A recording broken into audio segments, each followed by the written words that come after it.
আমরা এখন তাড়াতাড়ি রাধার কাছে যাবো আর আমাদের কথাটা বলে দেবো। হ্যাঁ চলো। কোথায়? আরে রাধাকে বলতে হবে তো মনের কথাটা। হ্যাঁ তা তো আমার মনের কথা, আমি নিজের রাধাকে বলতে চাই।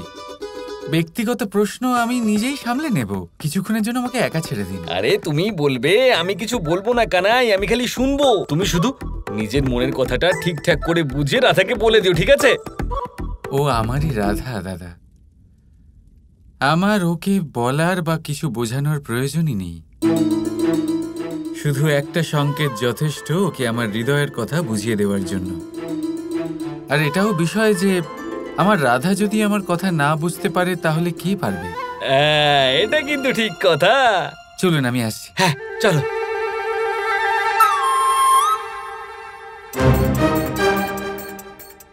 আরে চলো তাড়াতাড়ি গিয়ে বলে আসি, চলো চলো তাড়াতাড়ি। আপনার কাছে একটা বিনীত অনুরোধ, আপনি আমাকে অনুসরণ করবেন না। ব্যক্তিগত প্রশ্ন আমি রাধা, রাধা কৃষ্ণ। আমি তো ভুলেই গিয়েছিলাম যে এটা ব্যক্তিগত ব্যাপার স্যাপার। ঠিক আছে তুমি যাও, আর আমি এখানে বসেই বিশ্রাম নিচ্ছি। কিন্তু তুমি গিয়ে রাধাকে তোমার মনের কথাটা বলে দাও, তাড়াতাড়ি যাও, বিলম্ব করো না কিন্তু। হ্যাঁ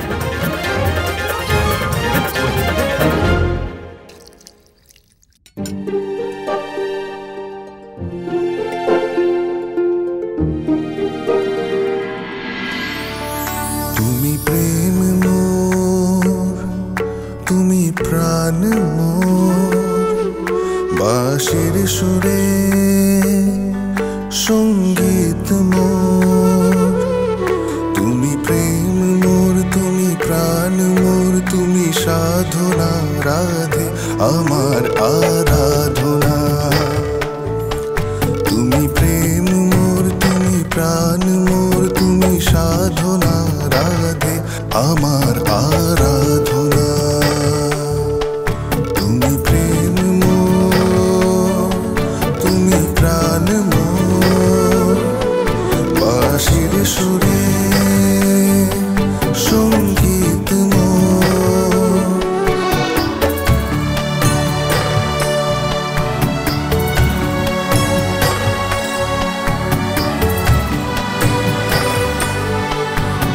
রাধা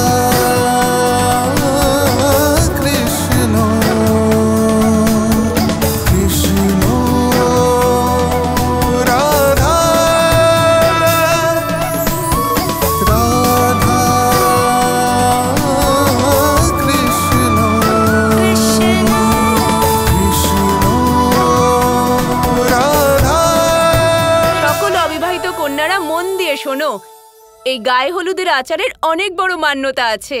হবু বউ যদি অন্য কোনো অবিবাহিত কন্যার গায়ে এই হলুদ লাগিয়ে দেয় তাহলে আগামী বিবাহ তারই হবে।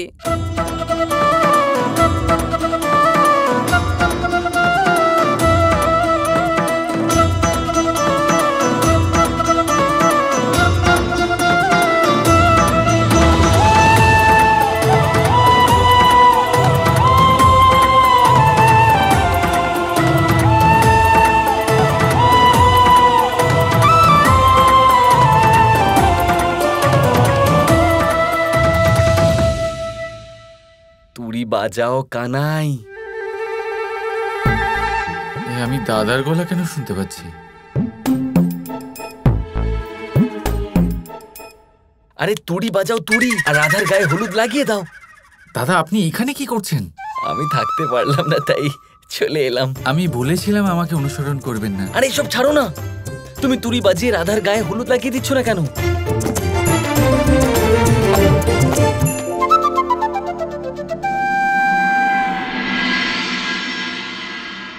বিষয় এটাই যে কৃষ্ণ তো নিজের মনস্থির করে নিয়েছে, এবার দেখে নেওয়া যাক নিয়তির মনে কি আছে।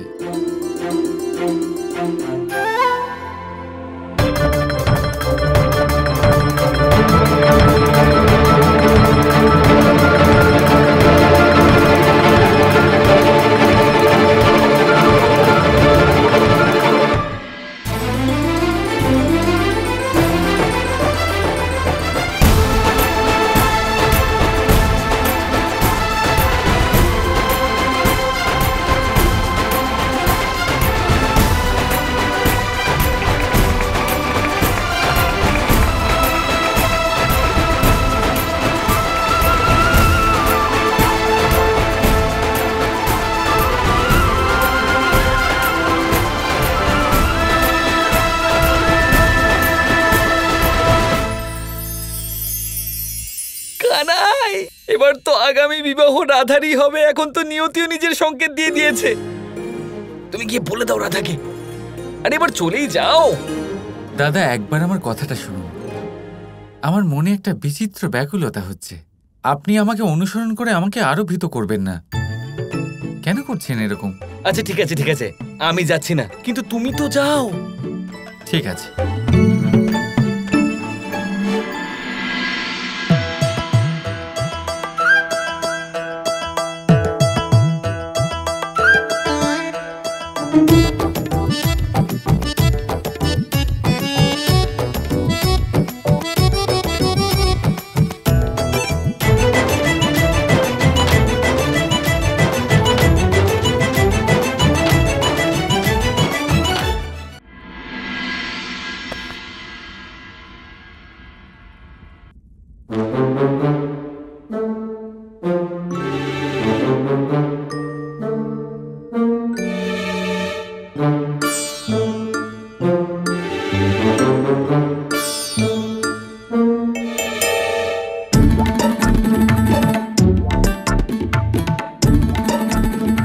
কি বলছো কৃষ্ণ?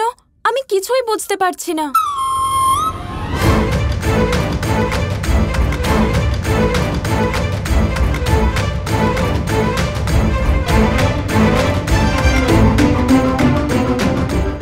কানাই, তুই এখানে কি করছিস? তোর তো জানা উচিত যে এই অনুষ্ঠানটা শুধুমাত্র মেয়েদের জন্য। তাহলে তুই এখানে এলি কেন? চল যা এখান থেকে। আমি আসলে এখানে গোবর্ধনের জন্য হলুদ নিতে এসেছিলাম।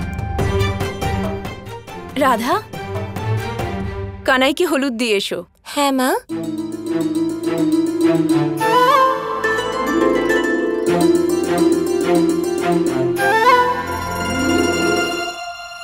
এই নাও।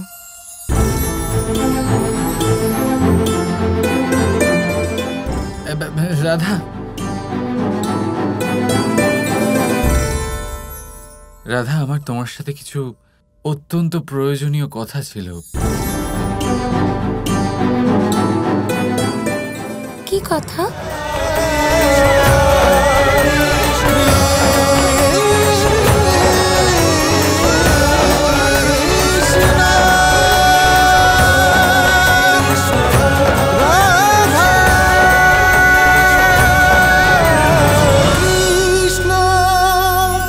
প্রেম, আমরা সকলে প্রেম করি, প্রেম পাওয়ার চেষ্টা করতে থাকি।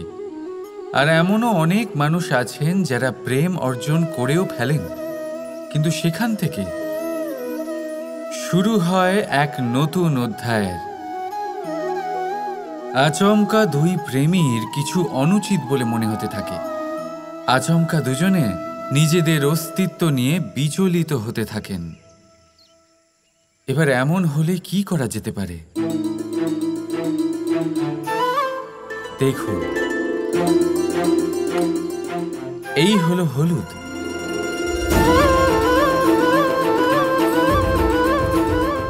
আর এই হলো চুন।